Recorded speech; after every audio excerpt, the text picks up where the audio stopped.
The dust of the Wyoming Territory swirled across the platform of Fort Laramie Station as Fiona O'Malley clutched her tattered carpet bag to her chest, heart pounding against her ribs like a wild Mustang.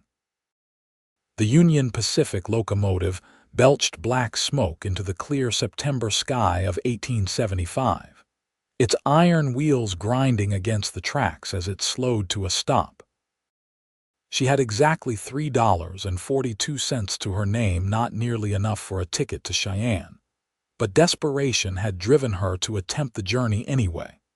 Fiona's auburn hair escaped from beneath her simple bonnet as she scanned the platform nervously. The station master hadn't noticed her yet, his attention focused on the wealthy passengers disembarking from the first-class carriages. With trembling hands, she smoothed down her faded blue dress, summoning courage from the depths of her soul. This train was her only hope of escaping the clutches of Vernon Blackwell, the man who'd bought her family's debt after her father's death and demanded payment in the form of marriage. "Just walk like you belong," she whispered to herself, squaring her shoulders as she approached the third-class carriage. With practiced nonchalance, she stepped aboard while the conductor was distracted by an argument between two businessmen. Once inside, Fiona slid into a seat near the window, pressing herself against the wall, praying to become invisible. For 2 hours, she maintained her charade, avoiding the conductor's gaze each time he passed through the carriage. But as the train approached the halfway point to Cheyenne, her luck ran out. "Ticket, miss." The conductor, a barrel-chested man with a walrus mustache and cold eyes, stood in the aisle beside her seat. His hand was extended, palm up, expectant. I seem to have misplaced it," Fiona stammered, making a show of searching her pockets. "Search all you want, miss, but I know a stowaway when I see one." His voice hardened as he grabbed her arm. "You'll have to come with me. Please," she begged. "I can work to pay my passage." "I'm running from not my concern," he cut her off, dragging her to her feet. "Rules are rules." Fiona's protests fell on deaf ears as he hauled her through the carriage toward the rear platform. Other passengers averted their eyes, unwilling to intervene. The train was barreling through open country now, miles from the nearest settlement, the landscape a blur of prairie grass and distant mountains. "You can either pay your fare or get off," the conductor growled, forcing her onto the narrow platform between cars. When she frantically shook her head, unable to produce the money demanded, his face darkened. "Then off you go." With a brutal shove, he pushed her toward the edge of the platform. Fiona screamed as she lost her footing, her body pitching over the iron railing toward the rushing ground below. In that suspended moment between the train and certain death, time slowed to a crawl. She caught a glimpse of sage and rock speeding beneath her, the wind tearing at her clothes, her life about to end at 22 years of age. Then, impossibly, strong arms caught her mid-air. The impact knocked the breath from her lungs as both she and her savior tumbled to the ground, rolling across the coarse prairie grass, before coming to a stop in a tangle of limbs. For several moments, Fiona could only gasp for air, stars dancing before her eyes, her mind struggling to comprehend that she was still alive. "Are you hurt, madam?" a deep voice asked, the words tinged with a slight southern drawl. Blinking up into the blinding Wyoming sun, Fiona found herself staring into the most intense blue eyes she'd ever seen, set in a tanned, dust-covered face. A black Stetson hat lay on the ground nearby, knocked off in their tumble. I don't think so," she managed, though every inch of her body ached from the impact. The man, her rescuer, disentangled himself and rose to his full height, offering her a calloused hand. He was tall and broad-shouldered, with sun-streaked brown hair that curled slightly at the collar of his worn leather vest. A six-shooter hung at his hip, and spurs clinked softly as he shifted his weight. "Name's Hank Thornton," he said as he pulled her to her feet. "And you've just had about the closest call I've seen in quite some time." "Fiona O'Malley," she replied shakily, clutching at her throat where her mother's locket still hung. Did you just jump off a moving train to catch me?" A half-smile curved Hank's mouth as he retrieved his hat, dusting it off against his denim-clad leg before settling it back on his head.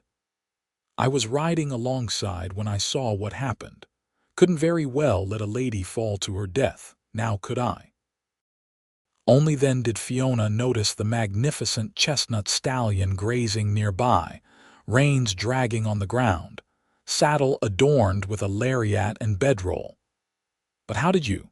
"Years of rodeo work makes for quick reflexes," he said with a modest shrug. "Though I reckon we're both lucky I didn't break my neck in the attempt." His expression sobered as he looked back at the train, now just a distant plume of smoke on the horizon. "Mind telling me why you were being thrown from a train in the first place?" Fiona's legs suddenly felt too weak to support her, and she sank down onto the grass. The reality of her situation came crashing down like an avalanche stranded in the middle of nowhere, her meager possessions still on the train, and now at the mercy of a complete stranger. "I had no ticket," she admitted, tears threatening to spill. "I was trying to reach Cheyenne, but I couldn't afford the fare." Hank crouched before her, his expression unreadable. "Running to something or from something?" "Both," she whispered, meeting his gaze directly.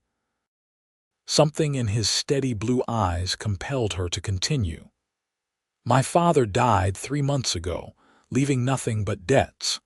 A man named Vernon Blackwell bought those debts and offered to forgive them if I married him."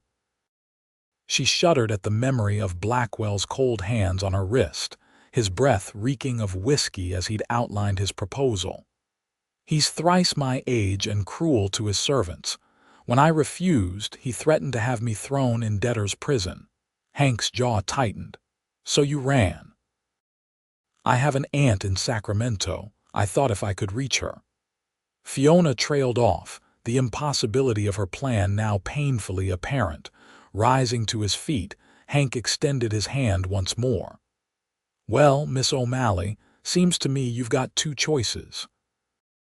You can sit here waiting for coyotes to find you, or you can trust a stranger enough to accept a ride to the next town."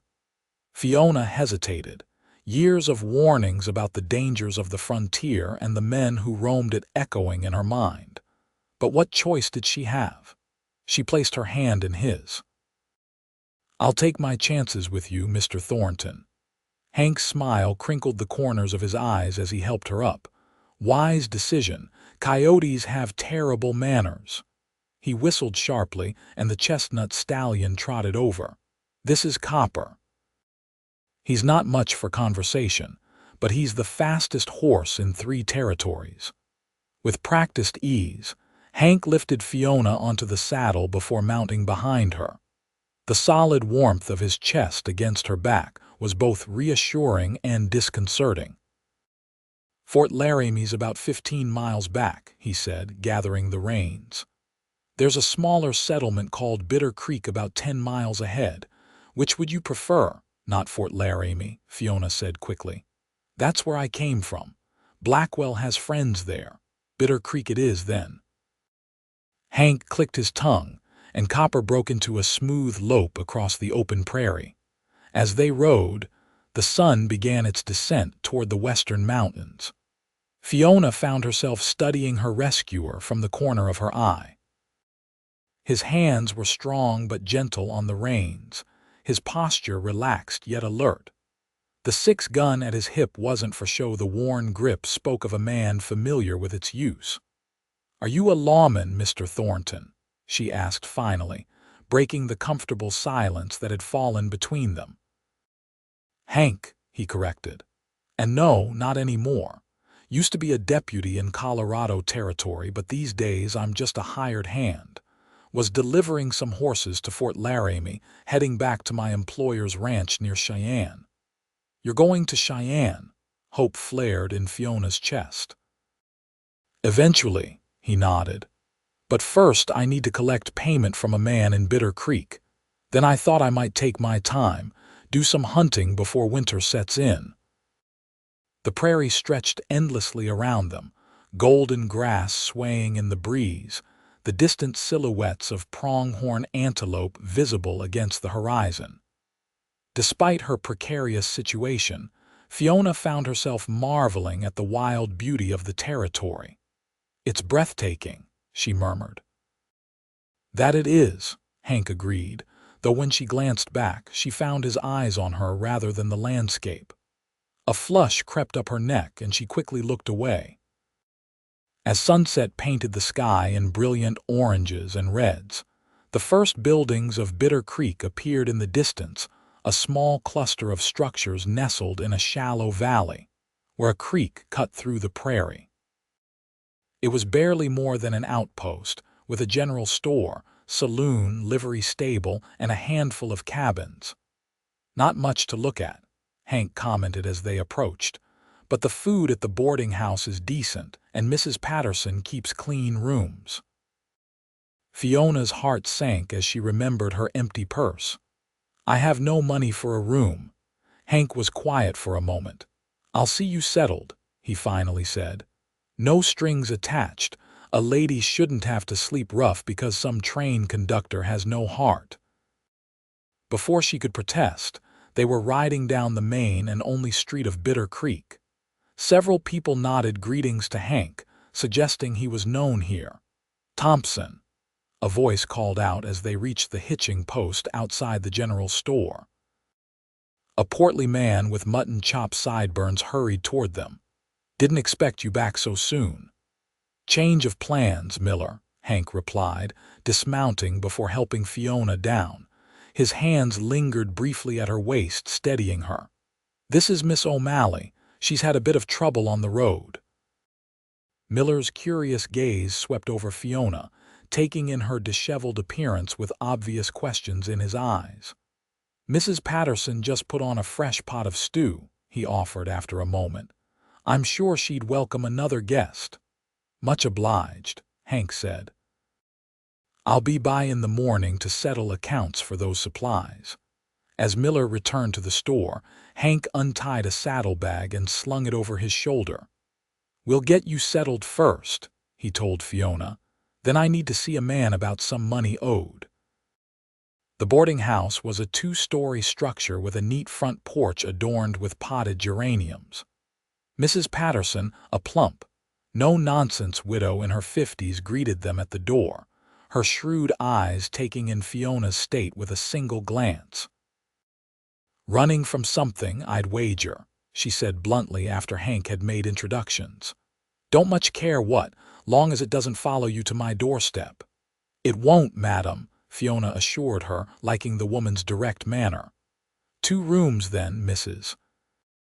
Patterson stated, already turning toward the stairs. "Supper's in half an hour.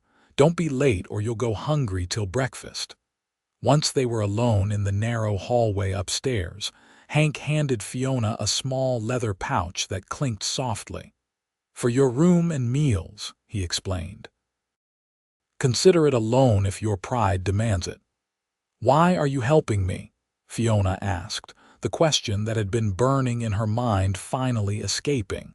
Hank's expression grew distant, a shadow passing over his features.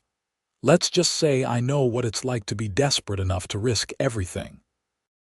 He tipped his hat. "Get some rest, Miss O'Malley. Tomorrow we can figure out your next move."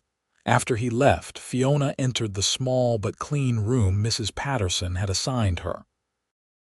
A narrow bed with an iron frame, a washstand with a porcelain basin, a small chest of drawers, and a faded rag rug made up the sparse furnishings. Yet after the day's events, it seemed like luxury beyond measure. She washed the dust from her face and hands, wincing at the bruises already forming on her arms from the conductor's rough handling.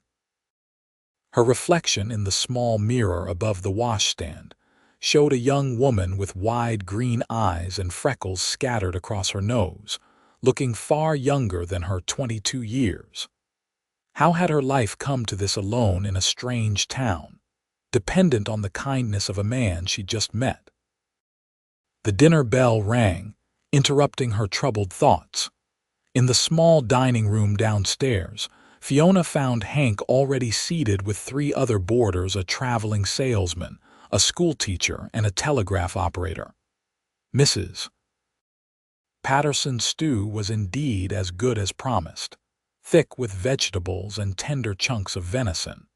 Throughout the meal, Fiona was aware of Hank's occasional glances, his blue eyes thoughtful as he observed her interacting with the others.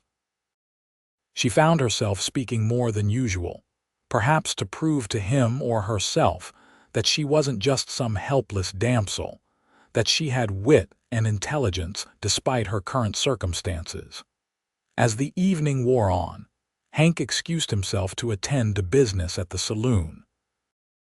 The schoolteacher, Miss Winters, moved to sit beside Fiona once he'd gone. "He's quite something, isn't he?" she remarked with a knowing smile. "Half the unmarried women between here and Cheyenne have set their caps for Hank Thornton, but he doesn't seem to notice." "We've only just met," Fiona explained quickly. "He helped me when I was in trouble, nothing more." Miss Winters raised an eyebrow. "That's so. Well, you should know he's got quite a reputation as a man who keeps his word. Works for the Circle T Ranch now, but there are stories about his past." She leaned closer. "They say he was more than just a deputy once, some kind of special marshal who hunted the worst outlaws. Killed quite a few, from what I've heard." Fiona thought of Hank's gentle hands and quiet manner, trying to reconcile that image with the gunslinger Miss Winters described. "People do change," she said softly. "That they do," the schoolteacher agreed. "But some things stay the same, like the way a man looks at a woman when he thinks no one's watching." With that cryptic comment, she bid Fiona good night, leaving her to ponder the implications of her words. Later, lying in the unfamiliar bed, Fiona tried to make sense of her situation and her confusing feelings toward her rescuer. Gratitude was natural, of course, but the flutter in her stomach whenever he looked at her way was something else entirely. Foolish. Really, she'd known him less than a day, and her circumstances were far too precarious for romantic notions. Dawn was just breaking when a soft knock at her door roused Fiona from a fitful sleep. She wrapped a shawl around her shoulders before opening the door a crack to find Hank standing in the hallway, already dressed for riding. "Sorry to wake you," he said, his voice low to avoid disturbing the other boarders. "But we need to leave, now." "What's happened?" Alarm shot through her as she noted the tension in his stance. 2 men rode in before first light, asking questions about a woman fitting your description. His expression was grim. One of them mentioned Blackwell's name. Fear froze Fiona's blood. "How did they find me so quickly?" "Telegraph, most likely. Get dressed quickly and meet me at the livery. Bring only what you need." He hesitated. "I'm heading to Cheyenne anyway. You're welcome to ride along if you trust me enough." "I trust you," Fiona said without hesitation, surprised to realize it was true. 20 minutes later, Fiona slipped out the back door of the boarding house, a hastily scrawled note and payment for Mrs. Patterson left on her bed. Hank was waiting at the livery as promised, copper saddled and ready, along with a second horse, a dappled gray mare. "Borrowed her from a friend," Hank explained, helping Fiona mount. "Figured you might prefer your own saddle for a longer journey." The sun was just clearing the eastern horizon as they rode out of Bitter Creek, taking a little-used trail that wound through a series of low hills rather than following the main road. Hank rode slightly ahead, his posture alert, scanning their surroundings constantly. "How far to Cheyenne?" Fiona asked as they paused at midday to rest the horses. "About 3 days at this pace," Hank replied, handing her a piece of jerky from his provisions. "We'll need to be careful. These men seem determined."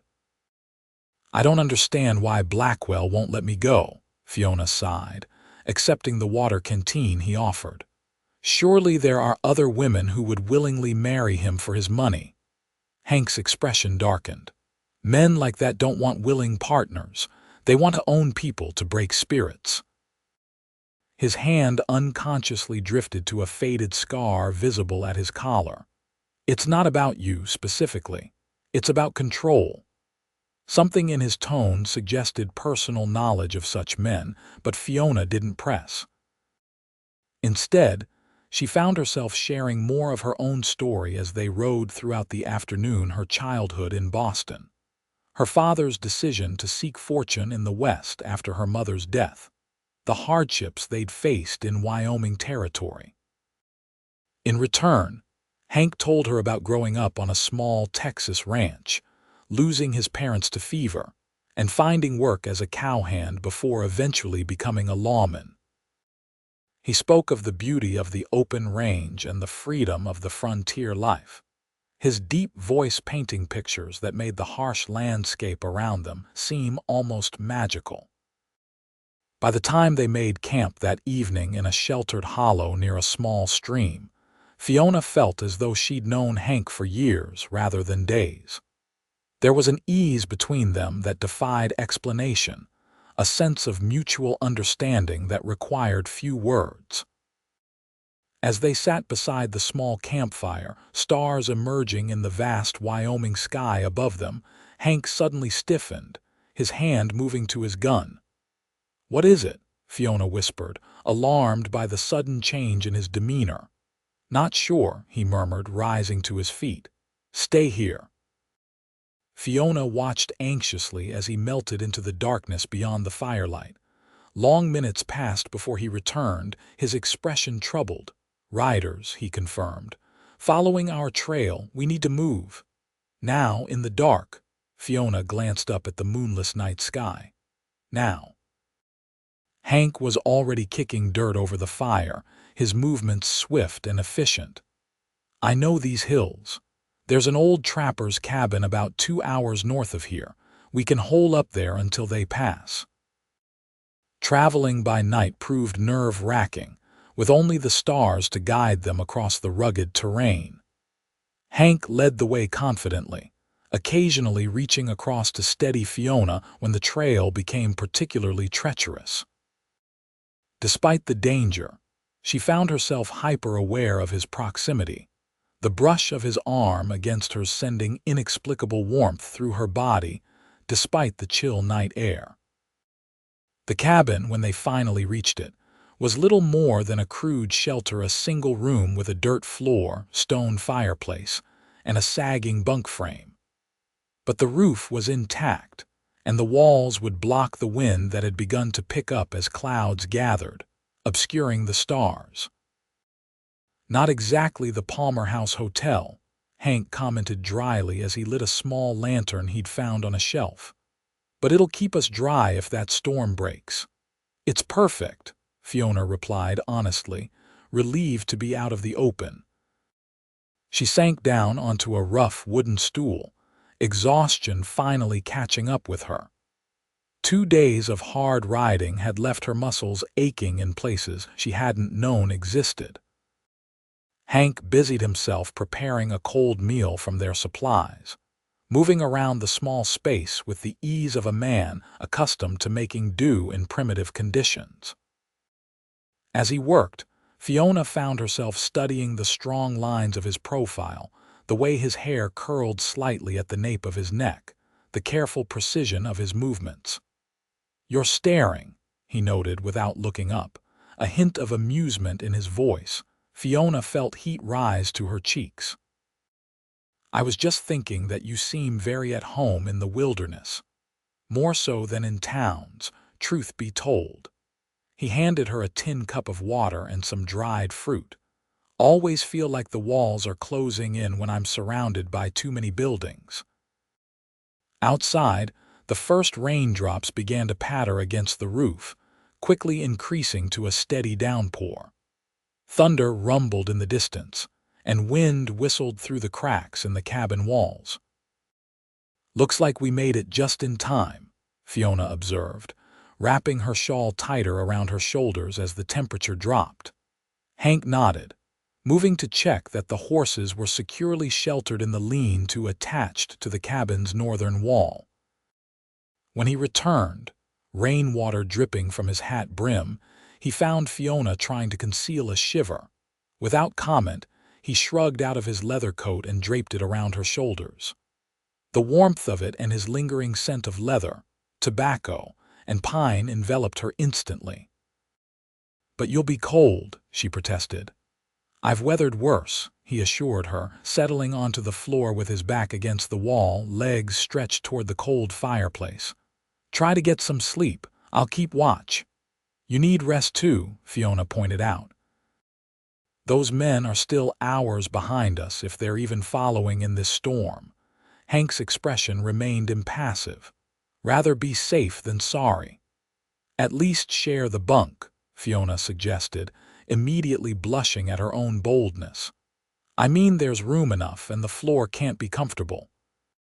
For a moment, Hank seemed genuinely surprised by the offer. Then a slow smile curved his mouth. "Wouldn't be proper." "Nor is letting you catch pneumonia while I take the only bed," she countered. "Besides, we're already well beyond the bounds of propriety, Mr. Thornton. I think my reputation survived being thrown from a train only to be abandoned in the wilderness with a strange man." A chuckle escaped him, the sound warming the space between them more effectively than any fire. "When you put it that way." He rose fluidly to his feet. "But I'll stay on top of the blanket and keep my gun handy." They arranged themselves awkwardly on the narrow bunk, backs to each other, a respectable few inches of space between them. Despite her exhaustion, Fiona found sleep elusive, acutely aware of Hank's steady breathing behind her. Outside, the storm intensified, rain lashing against the small window, thunder cracking directly overhead. "Still awake?" Hank's voice came softly through the darkness. "Yes," she admitted. "The storm. Never liked them much myself," he said. After a pause, he added, "My mother used to tell stories on nights like this, said the thunder was just the sky giants playing ninepins." Fiona smiled at the image. "My father claimed it was God moving furniture around in heaven." A particularly loud crack shook the cabin, making Fiona jump involuntarily. She found herself pressed against Hank's solid back, her hand clutching his arm. "Sorry," she whispered, starting to pull away. His hand covered hers, keeping it in place. "It's all right," he said, his voice oddly husky. "You're safe." Something shifted between them in that moment, a recognition of feelings neither had intended to develop. Slowly, Fiona turned to face him just as he rolled toward her. In the dim light filtering through the window, their eyes met, unspoken questions hanging in the small space between them. "Fiona," Hank began, her name sounding different somehow in the intimate darkness. "I don't want you to think. I don't think anything," she interrupted softly. "Except that I've never felt as safe with anyone as I do with you, and that terrifies me almost as much as Blackwell does." His hand gently brushed a strand of hair from her face. "Why does it frighten you?" "Because I've known you 3 days," she whispered. "Because my life is in shambles and I have nothing to offer. Because men like you, strong, decent men, don't usually look twice at women like me. Women like you," the question hung between them, poor, desperate, running. Hank's laugh was soft but genuine. "You think I'm some kind of catch?" "A saddle tramp with more scars than dollars to his name. You saved my life," Fiona reminded him. "You've protected me, fed me, clothed me, and I'd do it all again in a heartbeat," he admitted. "Not out of charity, Fiona.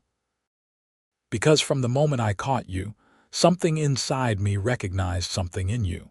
Like finding a piece of myself I didn't know was missing." The simple honesty of his words stole her breath. Before she could respond, Hank continued, his voice low and earnest. I won't take advantage of your situation. When we reach Cheyenne, you're free to go your own way. But I'd like the chance to know you better, if you're willing. Fiona's heart hammered against her ribs as she considered his words. Everything was happening so fast, yet it felt utterly right. I'm willing, she whispered. The kiss, when it finally came, was gentle, a question rather than a demand. Fiona answered by sliding her hand to the nape of his neck, drawing him closer. His arms encircled her waist, strong yet tender, as the kiss deepened into something that spoke of longing and promise. When they finally parted, both breathing unsteadily, Hank pressed his forehead against hers. We should try to sleep, he murmured. Long ride tomorrow, stay close. Fiona requested softly. In answer, Hank pulled her against his chest, his heartbeat strong and steady beneath her cheek. With his arms around her, the storm outside seemed distant and inconsequential. For the first time in months, Fiona fell asleep feeling truly safe. Dawn broke clear and fresh, the storm having washed the world clean during the night. They set out early, both slightly shy in the light of day after the intimacy they'd shared. But as the miles passed beneath their horses' hooves, the easy companionship of the previous days returned, now deepened by unspoken understanding. Hank led them on a circuitous route, avoiding the main trails and keeping to high ground where they could spot pursuers long before being seen.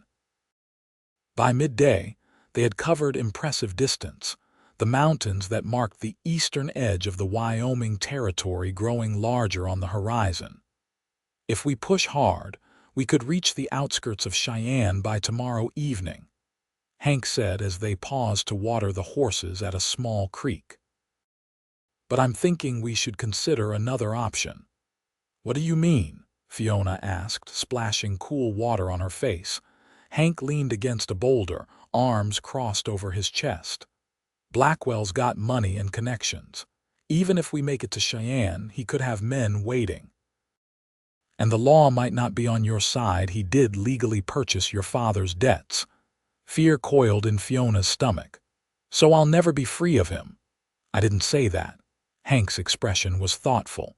The Circle T, the ranch I work for, is about 30 miles northeast of Cheyenne.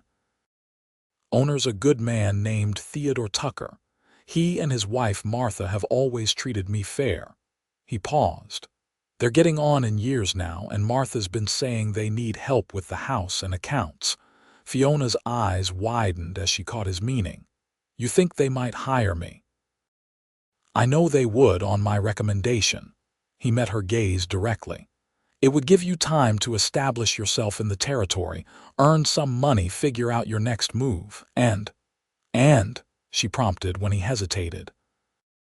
And it would give us time to see if what's growing between us is real or just born of circumstance. The honesty of his statement touched Fiona deeply. Most men in his position might have pressed his advantage, knowing her vulnerable situation. Instead, he was offering her independence alongside possibility. I'd like that, she said simply. Very much. Relief and something warmer flickered in Hank's eyes. Then we'll head for the Circle T at first light tomorrow. Tonight we should find somewhere defensible to camp, just in case. They rode until dusk, finally making camp in a rocky outcropping that offered shelter and a clear view of the surrounding plains. As they shared a simple meal of beans and hardtack, Hank suddenly stiffened, his gaze fixed on the horizon. Dust cloud, he said tersely. Riders coming fast from the south. Fiona's heart dropped. Blackwell's men, can't tell yet. Hank was already on his feet, gathering their gear. But we're not waiting to find out. Saddle up, we ride for the Circle T now. Under cover of encroaching darkness, they set out at a punishing pace, pushing their mounts harder than before. Hank led them away from established trails, cutting across open country toward the distant ranch. Behind them, the dust cloud grew larger, the pursuers gaining ground despite their efforts. "They're tracking us somehow," Hank muttered as they paused briefly to rest the winded horses. "And they're riding fresh mounts." Fiona's mind raced. "The telegraph operator in Bitter Creek, he was at dinner with us. He could have sent word ahead, describing our direction." Hank nodded grimly. "Which means they may have men positioned ahead of us too."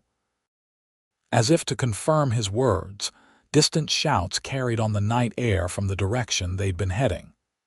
Hank swore under his breath, quickly changing course to lead them toward a densely wooded area to their east. "The forest will slow them down," he explained as they plunged into the darkness beneath the trees. "But we'll need to proceed carefully." For hours, they picked their way through the woodland, the going painfully slow as they navigated by moonlight filtering through the canopy above. Every cracking branch or rustling leaf sent Fiona's heart racing, certain they were about to be discovered. Near midnight, they emerged from the trees onto a ridge overlooking a broad valley. In the distance, the faint glow of lanterns marked what Hank identified as the Circle T Ranch. "We're close," he said, relief evident in his voice, "but we still need to cross open ground to reach it." "Can we make it?" Fiona asked, her throat dry with fear and exhaustion. Hank's expression was determined. "We can try." They had just started down the ridge when a shout went up behind them. Turning, Fiona saw riders emerging from the forest they'd just left, torches illuminating their pursuit. "Go," Hank urged, slapping the rump of Fiona's mare to send her galloping ahead. "Ride straight for those lights, don't stop for anything." "What about you?" she cried, struggling to control the startled horse. "I'll be right behind you," he promised, drawing his revolver. "Just go." Heart in her throat, Fiona bent low over the mare's neck and urged her into a full gallop across the valley floor. Behind her, she heard the crack of gunfire and Hank's answering shots. Tears streamed down her face as she rode, terror for his safety nearly overwhelming her.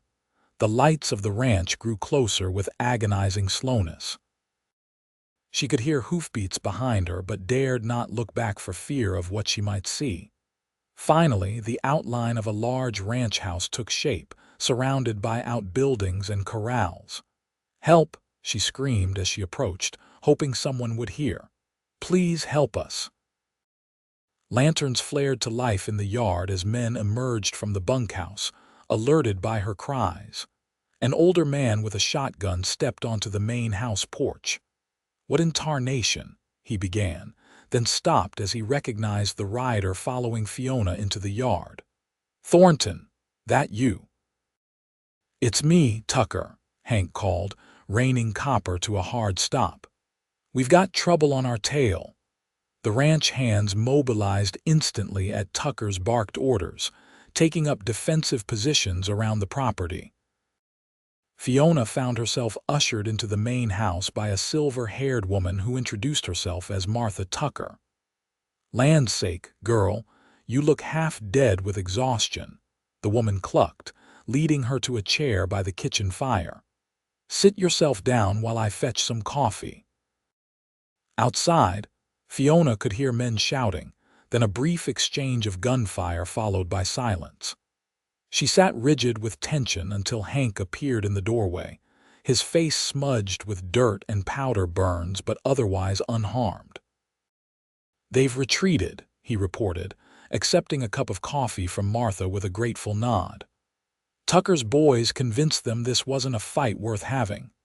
"For now," Tucker himself said grimly, entering behind Hank.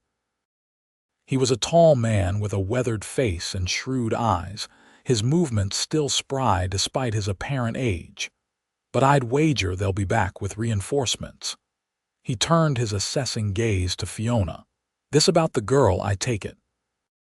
Briefly, Hank explained their situation while Martha fussed over both of them, insisting they eat despite the late hour. When he finished, Tucker stroked his white beard thoughtfully. Blackwell, you say? Vernon Blackwell. At Fiona's nod, his expression darkened. That man's been trying to buy up half the territory. Offered me 3 times what this place is worth last spring. He spat into the fire. Told him the Circle T wasn't for sale at any price. He won't give up easily, Fiona said quietly. I'm sorry to bring this trouble to your door. Martha placed a comforting hand on her shoulder. Nonsense, child. Any friend of Hank's is welcome here. She cast a knowing look between the two of them, though I suspect friend might not quite cover it. Despite everything, Fiona felt a blush rise to her cheeks. Hank cleared his throat, suddenly finding his coffee cup fascinating. Tucker's laugh was like gravel underfoot. Well, well. About time you found yourself a woman with spirit, Thornton. He rose to his feet. You two get some rest. We'll figure out how to handle Blackwell in the morning. That night, Fiona slept in a real bed for the first time in days, the clean sheets and soft pillow feeling like unimaginable luxury after their journey. Though exhaustion pulled at her, sleep remained elusive as her mind replayed the harrowing events of the past week. How had her life changed so dramatically in such a short time? And what would happen now? Morning brought the smell of coffee and frying bacon, along with the comforting sounds of a working ranch coming to life. Fiona dressed in clothes. Martha had provided a simple calico dress that was slightly too large but clean and whole, and made her way downstairs. She found Hank and Tucker at the kitchen table, maps spread between them, deep in discussion. Both men rose when she entered, Hank's eyes warming as they took in her appearance. You look better, he said simply. Amazing what clean clothes and a real bed can do, she replied with a small smile. Martha bustled in from the pantry, arms full of preserves. Sit yourself down, girl. You need feeding up. She placed a plate heaped with food before Fiona. Nothing builds strength like a proper breakfast. As they ate, Tucker outlined what they had learned. Blackwell's got a dozen men searching the territory for you, Miss O'Malley. Word is he's offering a substantial reward. Why is he so determined? Fiona wondered, bewildered by the man's persistence. Surely I'm not worth all this trouble. Tucker and Hank exchanged glances. It's not just about you, Hank explained carefully. From what Tucker's heard, Blackwell's been buying up property all through this part of the territory. Your father's land must be key to something he's planning. But our homestead was barely 50 acres of rocky ground, Fiona protested. Nothing special about it except it was near the creek. Near water rights, Tucker nodded. And if rumors are true, the railroad's planning a new spur line that would run right through that area. Land values will skyrocket. So he needs me to sign over the deed, Fiona realized, understanding dawning. And marriage would give him legal control without raising suspicions. Exactly, Hank confirmed.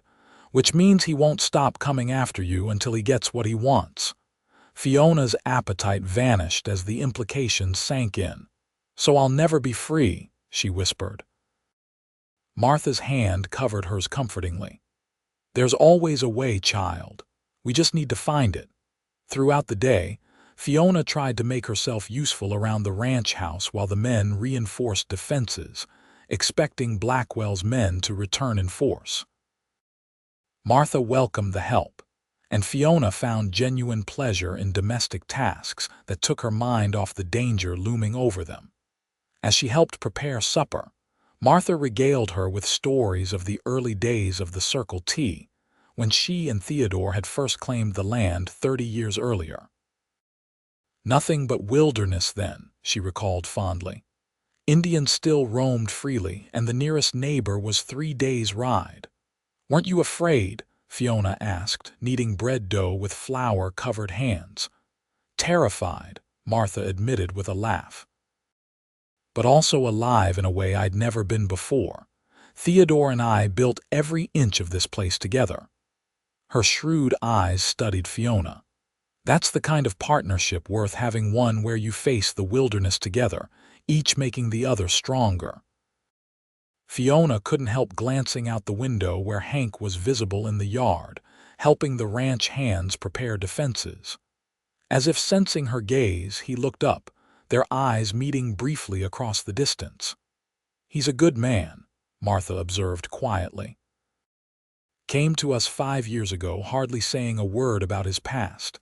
But his actions spoke for him, hardest worker we ever hired, honest to a fault and loyal as they come." "I barely know him," Fiona admitted, "yet I trust him completely. Is that foolish of me?" Martha's smile was knowing. "Some souls recognize each other right away. Took me and Theodore all of 2 weeks to decide we were meant to be together. Been happy for 37 years now." She patted Fiona's hand. "Listen to your heart, girl. It rarely steers you wrong." Evening fell without any sign of Blackwell's men, the tension on the ranch gradually easing as the hours passed. After supper, Fiona found herself alone on the porch with Hank, watching the stars appear in the darkening sky. Neither spoke for several minutes, content in the companionable silence. "Tucker's offered me the foreman position," Hank said finally. "Says he's getting too old to ride the range like he used to." Fiona turned to him, surprised. "That's wonderful. Will you accept?" "I'm thinking on it." His gaze remained on the distant horizon. "It would mean settling in one place. Having responsibilities beyond just myself." "And that bothers you?" she asked softly. Hank's laugh held little humor. "Never thought I'd live long enough to worry about putting down roots." He glanced at her then. "But lately, I've been reconsidering a lot of things I once took as certainties." Before Fiona could respond, a rider appeared at the edge of the ranch property, approaching slowly with hands raised to show peaceful intentions. The ranch hands immediately took up defensive positions, rifles trained on the newcomer. "It's the sheriff from Cheyenne," Tucker announced as the rider came closer. "Everybody stand down." Sheriff Mills was a burly man with a salt and pepper mustache and the weathered face of someone who'd seen his share of frontier justice. He accepted Tucker's offer of coffee, settling himself at the kitchen table with a weary sigh. "Quite a situation you've stirred up, Miss O'Malley," he said without preamble. "Blackwell's raising hell all over the territory looking for you." "She's done nothing wrong," Hank stated firmly, standing protectively close to Fiona. Mills raised a placating hand. "Never said she did.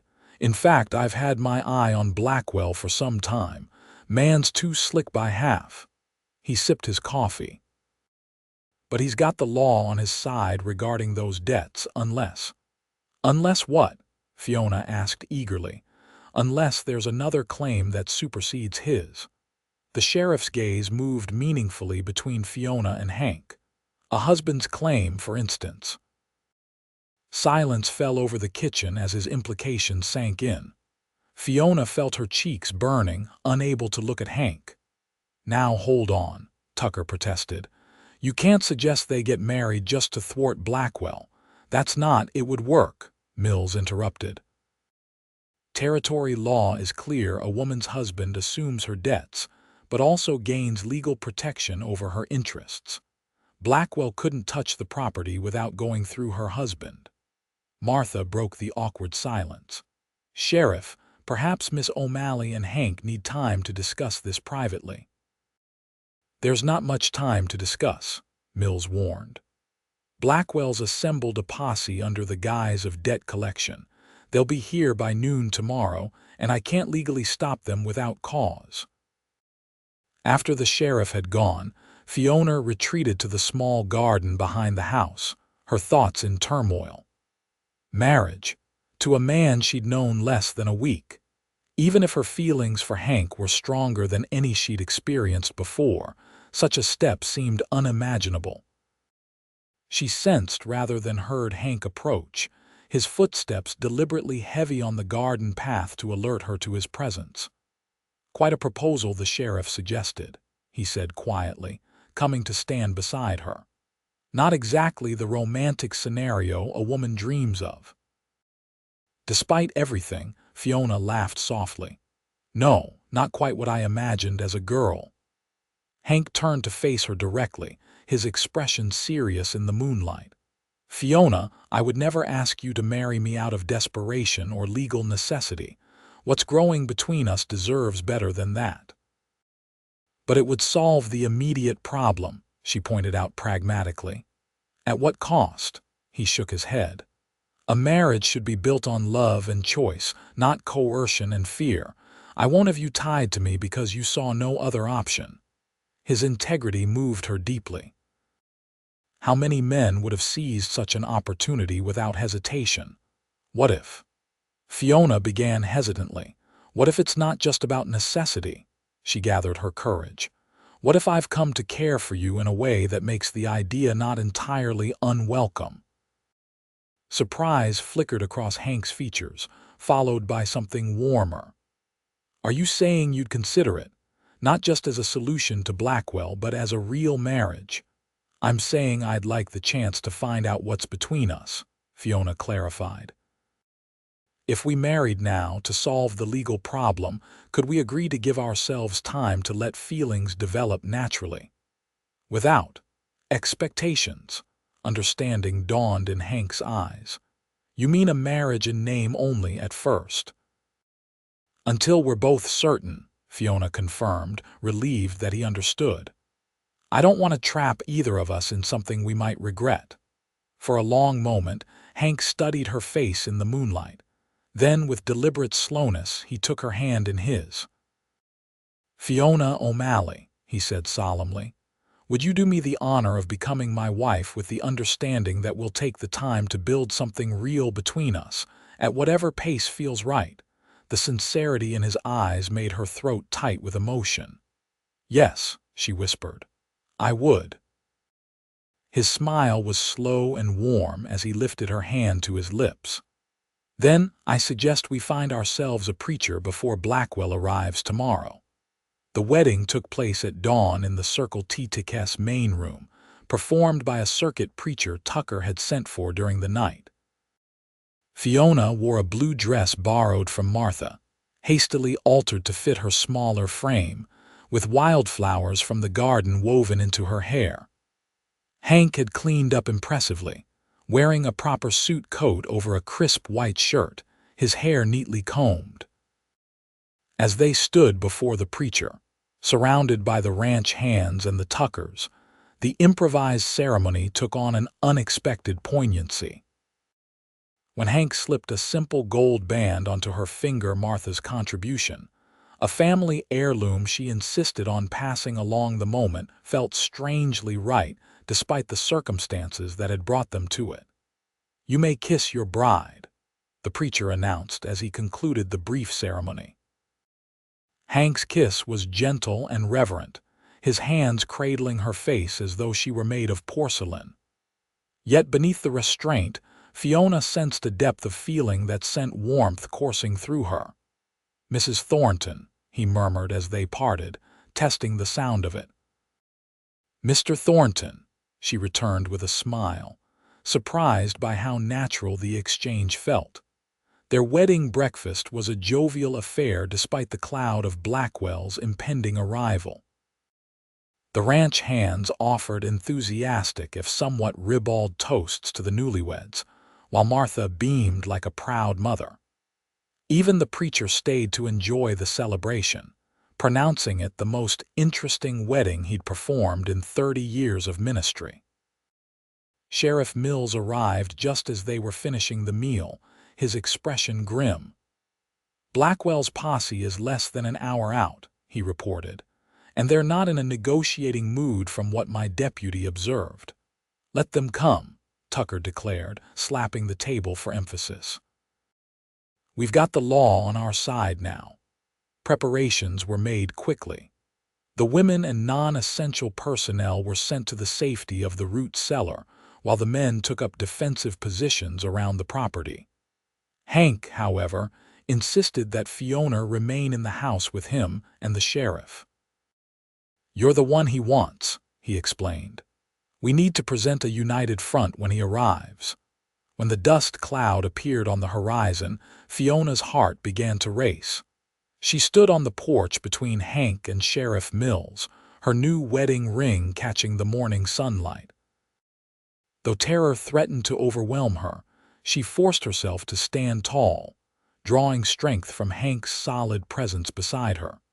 Vernon Blackwell rode at the head of about 15 men, his expensive suit and Panama hat looking absurdly out of place in the rugged setting. He was older than Fiona remembered, his once dark hair now mostly gray, his face lined with years of ruthless business dealings. Yet his cold eyes were exactly as she recalled, calculating and devoid of warmth. "Miss O'Malley," he called as he reined his horse to a stop in the yard. "I see you've led me on quite a chase." "That's Mrs. Thornton now," Sheriff Mills corrected him loudly. "The lady was lawfully married this morning." Blackwell's expression hardened, his gaze shifting to Hank. "Is that so? How convenient." His tone suggested the wedding was a transparent ploy rather than a legitimate union. "It's legal and binding," Mills stated firmly. "I witnessed it myself, along with a dozen others, which means any claim you had to Miss O'Malley's property through her father's debts now transfers to her husband." "A husband can be eliminated," Blackwell said softly, his hand moving toward the gun hidden beneath his coat. "I wouldn't," Hank advised calmly, though Fiona could feel the tension radiating from him. "You're outnumbered, Blackwell. And killing a man in front of the county sheriff seems like poor business strategy." For a tense moment, Fiona feared violence would erupt in the yard. Then Blackwell's hand dropped, his smile cold and calculating. "This isn't over, Thornton. That land will be mine one way or another." "Actually," Tucker stepped forward, unfolding a document from his pocket, "I believe it is over." He handed the paper to Sheriff Mills. "This morning, before the wedding, Mrs. Thornton signed over her father's land to the United States government for the creation of a wildlife preserve, in exchange for the cancellation of all outstanding debts." Fiona gasped, having had no knowledge of this arrangement. Hank looked equally surprised, his questioning gaze moving to Tucker. "Judge Harrison in Cheyenne approved it by telegraph this morning," Tucker continued smugly. "He's quite enthusiastic about conservation these days, especially when it thwarts land speculators." Blackwell's face contorted with fury. "You can't do this." "That land is no longer available," Mills finished for him, examining the document with satisfaction. "Everything appears to be in order. The land transfer is legal and binding." He fixed Blackwell with a hard stare.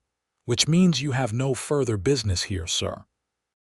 For several tense moments, Blackwell seemed to consider challenging the ruling. Then, with a curse, he wheeled his horse around. "This territory is going to change whether you backward fools want it to or not," he spat. "The railroad's coming and men like you will be swept aside." "Perhaps," Tucker agreed amiably, "but not today." As Blackwell and his men rode away, Fiona turned to Tucker in astonishment. "Did I really sign over my father's land?" The old rancher's eyes twinkled mischievously. "Not exactly. That was an old deed to a parcel I sold years ago." "But Blackwell doesn't need to know that." He winked at her. "Though the offer stands if you want to make it official, the government is establishing preserves in parts of the territory." Relief and gratitude washed over Fiona in equal measure. "You risked so much to help me, a complete stranger." "Any friend of Hank's is family to us," Tucker said simply. "Besides, nothing gives me more pleasure than thwarting a snake like Blackwell." That evening, after the excitement had died down and the ranch had returned to its normal routines, Fiona found herself alone with Hank for the first time since their hasty wedding. Martha had prepared the foreman's cabin for them, a small but comfortable structure near the main house that offered privacy while keeping them close to the ranch's protection. An awkward silence fell between them as they stood in the cabin's main room, the reality of their situation suddenly very immediate. "I'll take the floor," Hank said, breaking the tension. "Plenty of blankets to make a pallet." Fiona nodded gratefully, relieved that he intended to honor their agreement to move slowly. "Thank you. Not that I don't," she began, then stopped, unsure how to express her jumbled feelings. "I know," Hank assured her with a gentle smile. "We have time, Fiona, all the time we need." In the days that followed, they established a comfortable routine. Hank worked alongside the other men, learning the responsibilities of the foreman position he decided to accept. Fiona helped Martha with the household management and began teaching the younger ranch hands to read and write in the evening, skills she'd acquired during her father's more prosperous days back east. To the outside world, they presented themselves as a normal newlywed couple. In private, they were building a friendship that grew deeper with each passing day. They shared stories of their pasts, discovered common interests in books and music, and gradually learned each other's habits and preferences. At night, they continued their chaste arrangement, though Fiona found herself increasingly aware of Hank's presence in the small cabin. The sound of his breathing across the room, the glimpses of him shaving at the washstand in the mornings, the casual brushes of his hand against hers as they moved about their shared space, all sent unexpected shivers through her that were becoming harder to ignore. A month after their wedding, Fiona returned to the cabin after helping Martha preserve the last of the summer berries to find a small package wrapped in brown paper on the table. Curious, she untied the string to discover a leather-bound journal with her new initials, FT, embossed on the cover. "Thought you might like something that's truly yours," Hank explained from the doorway, watching her reaction with barely concealed nervousness. "Martha mentioned you used to keep a diary back east." The thoughtfulness of the gift brought tears to Fiona's eyes. Since fleeing Fort Laramie, she'd owned nothing but borrowed clothes and the locket around her neck. This simple journal represented something more, a recognition of her as an individual with thoughts and dreams worth preserving. "It's perfect," she whispered, running her fingers over the soft leather. "Thank you." That night, as they sat before the fire, Fiona found herself studying Hank's profile as he read a dog-eared copy of Twain's Roughing It. The firelight caught the angles of his face, highlighting cheekbones that could have been carved from stone and the slight cleft in his chin. His eyes, focused intently on the page, reflected the dancing flames, making the blue appear almost turquoise. When he glanced up, catching her stare, Fiona didn't look away as she might have before. Instead, she held his gaze, allowing him to see the growing affection she felt. "Hank," she said softly, closing her new journal, "I think I'm ready to be more than friends." The book lowered slowly to his lap. "Are you certain?" "There's no rush, Fiona." "I've never been more certain of anything," she assured him, moving to sit beside him on the small sofa. "When I'm not with you, I think about you. When you ride out each morning, I count the hours until you return. When you smile," her voice faltered, "when you smile, it feels like sunrise inside me." Hank's expression softened as he reached out to tuck a strand of hair behind her ear, his touch lingering against her cheek.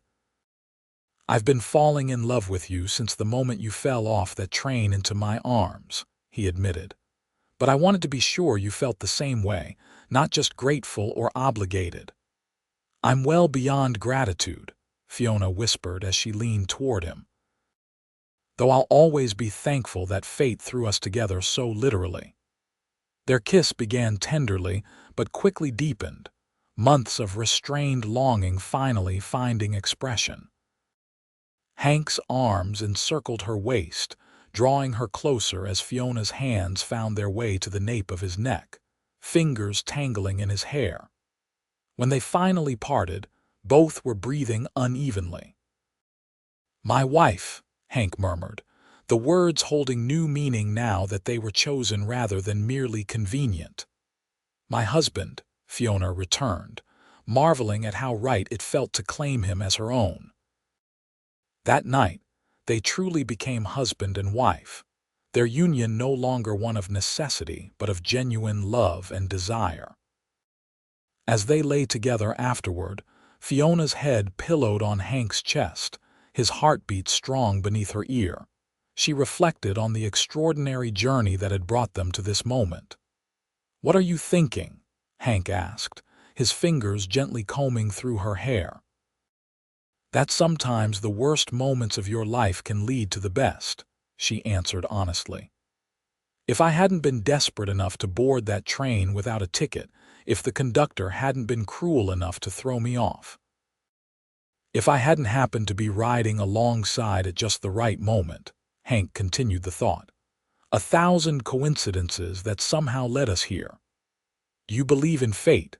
Fiona asked, propping herself up on one elbow to look into his eyes. Hank considered the question seriously. "I believe that life offers opportunities, and it's up to us to recognize and seize them." His hand cupped her cheek tenderly. "And I'm mighty glad I seized you before you hit the ground." As summer gave way to autumn, and autumn to the first snowfalls of winter, the Thorntons settled deeper into life at the Circle T. The borrowed cabin became truly theirs as they added personal touches, Fiona's careful embroidery on new curtains, a bookshelf Hank built to hold their growing collection of books, a handmade quilt from Martha that adorned their bed. Word came that Vernon Blackwell had left the territory after his railroad speculation failed, the planned spur line having been rerouted following surveying difficulties. Without his threatening presence, Fiona felt free to visit her father's homestead, now standing empty on its rocky plot. "We could fix it up," Hank suggested as they stood looking at the simple cabin where Fiona had spent the last years of her father's life. "Make it a place to come when we want to be alone." The idea appealed to Fiona, transforming a place of sad memories into something new and hopeful. Over the winter months, they made occasional trips from the Circle T, gradually repairing the roof, replacing broken windows, and furnishing the interior with simple, sturdy pieces Hank crafted himself. By spring, the homestead had become their special retreat, a place where they could escape the bustle of ranch life for a day or two of solitude. It was during one such visit, as wildflowers began to carpet the surrounding meadows, that Fiona shared her news with Hank. "I think we should add a cradle to that list of furniture you're making," she said as they sat on the newly rebuilt porch, watching the sunset paint the sky in vivid oranges and pinks. Hank turned to her slowly, understanding dawning in his eyes. "Are you saying?" Fiona nodded, her hand moving to her still flat stomach. "Martha's certain. The baby should arrive by late autumn." Joy transformed Hank's features as he gathered her into his arms, his laughter rumbling through his chest. "A baby," he marveled. "Our baby." That summer, as Fiona's body changed with the growing life within her, the Circle T prospered under Hank's management. Theodore and Martha began to step back from daily operations, confident in the younger couple's ability to carry on their legacy. When not working, Hank devoted himself to preparing for the child's arrival, crafting not only a cradle, but also a rocking chair for the nursery corner of their cabin, and a multitude of wooden toys. "You'll spoil the child before it's even born," Fiona teased as she watched him sand a tiny wooden horse one evening. "Isn't that a father's privilege?" Hank returned with a grin. "Besides, our little cowpoke needs to learn about horses early." "Or cowgirl," Fiona reminded him, having observed how Hank unconsciously referred to the baby as he in his preparations. Either way, Hank agreed easily. This child will have everything we can give it, most importantly, a home filled with love. On a crisp October morning, after a labor that lasted through the night, Samuel Theodore Thornton entered the world with a lusty cry that immediately captured his father's heart. Hank, who had paced anxiously outside during the delivery, nearly fell to his knees when Martha finally invited him in to meet his son. "He has your eyes," Fiona whispered tiredly as she placed the swaddled infant in his father's trembling arms. "And your spirit, I'd wager," Hank replied, his voice thick with emotion as he gazed at the tiny face peering up at him. "Hello, Samuel," he said softly.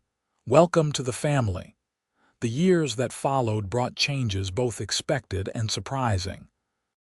Theodore Tucker passed peacefully in his sleep during Samuel's second winter, leaving the Circle T to Martha, with the understanding that the Thorntons would inherit it upon her passing.